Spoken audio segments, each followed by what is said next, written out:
my mind may change because, listen, you have to evolve with new information. I didn't think the Knicks would be up 3-1 against the Celtics. Yeah, true. I don't think anybody did. No one did. Not even anybody did. No, not even the strongest fans. If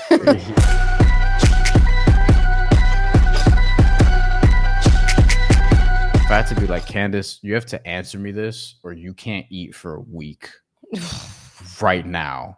Who would you say is getting to the finals this year and who wins?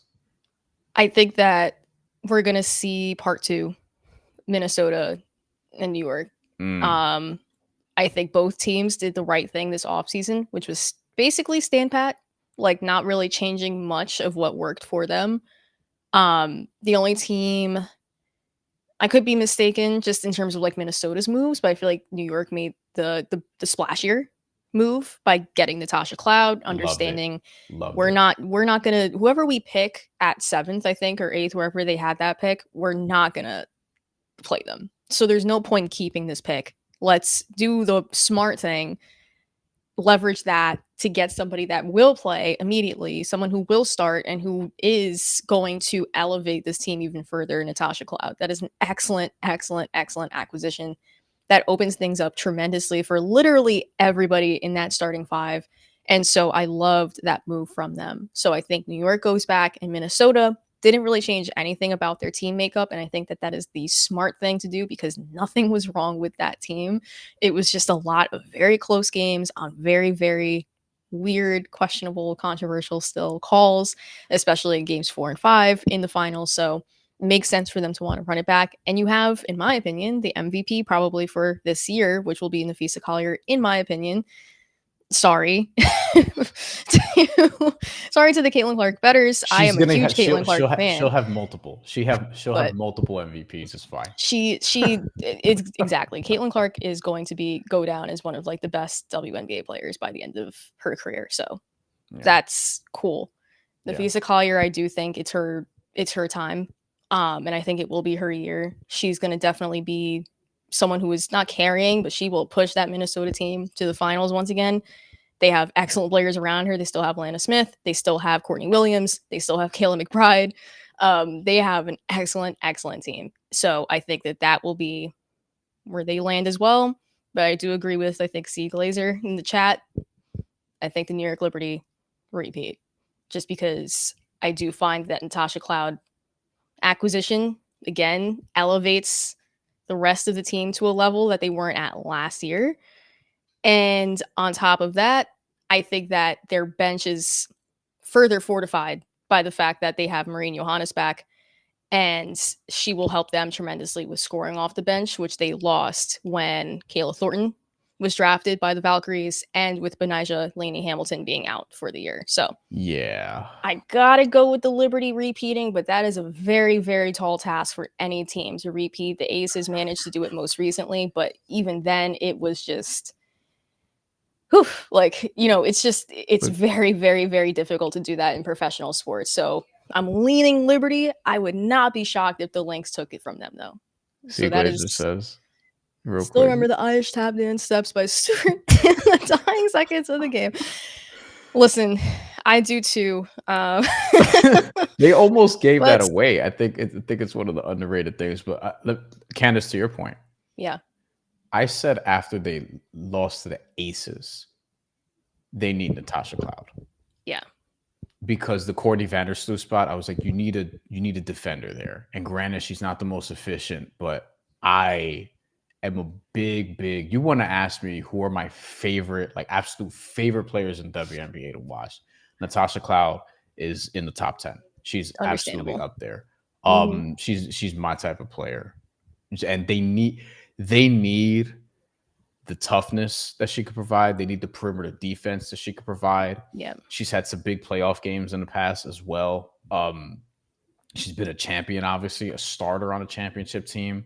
Mm-hmm. Like they need that. Her 3-point shooting and her efficiency is not great, but in the playoffs, she's actually a 43% career 3-point shooter across 32 playoff games on decent volume, about 4 threes a game.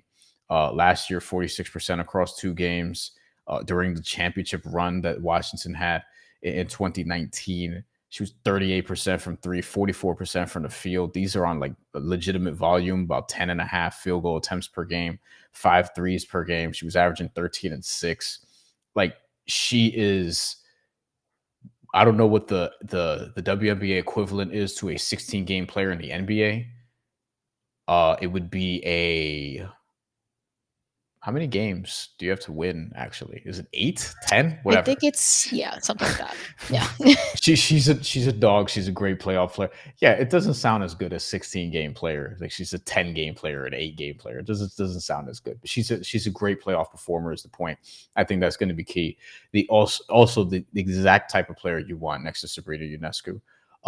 Phoebus is back, as we mentioned, and Brianna Stewart and Jonquel Jones, who was really good in the finals last year. Obviously, finals MVP. She's such a playoff riser, and I think her and Natasha Cloud are going to be super fun to watch in that setting.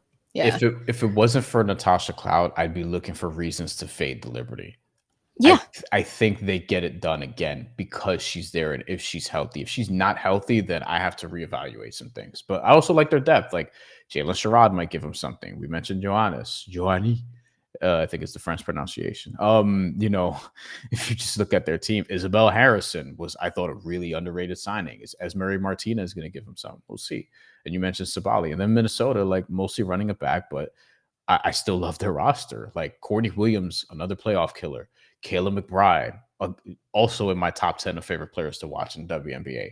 Love how she flies off screens, can go off from 3 at any point. It's just a really, really high-level player overall, and Nafisa Collier could win MVP. I'm going to say that we do get a repeat finals. It feels like the safe option, but these teams are going to come back stronger. But I think the Liberty could really be pushed in the semis, and I think the Lynx could too. Like, I think the Fever, the Aces, possibly like someone like the Storm or the Mercury. Like, I think a couple of those teams are really going to push these teams in the semifinals. Like, whoever gets there, it's going to be tough. It's going to be really, really tough. And I suppose that, injuries will dictate a good part of this. But I would say for now, New York, Minnesota, and my mind may change because, listen, you have to evolve with new information. I didn't think the Knicks would be up 3-1 against the Celtics. Yeah, true. I don't think anybody did. No one did. Not even anybody did. No, not even the strongest fans. So that's that on that. C Glazer says Fee is also my favorite player. She's a special lady with a special body type. She's not that tall. I think she's 6'1". I think she's tall. Is she taller than that? I want to say she might. Yeah. Fee is taller than that. Maybe, I don't know if you were referring to Natasha Cloud, because that's who we were kind of talking about towards the end there. She might be 6'1". Maybe. So I think Fee is like 6'7", 6'8". No, she's definitely taller. She is 6'1", listed, huh? Wow. I thought she was 6. I thought she was 6'3". Seems. I thought she was 6'3" because she plays big. Her being 6'1", yeah, I can see that. But regardless, she's 6'1", thick everywhere, arms, body, legs, waist, chest. Thus, she has the body mass to play as a power forward. I appreciate you not veering left, given how that sentence started. Very good, very unique. Her being 6'1" is a little surprising, only because that is shocking, even in playing in the you could see her physicality against the Brianna Stewart, who's taller, who's like visibly taller, but Brianna Stewart's also lankier. But yeah, I agree. Like, the muscle mass, just the overall strength, how she uses her physicality. Like, she had if you watched W, really followed W, you knew who Nafisa Collier was before last year.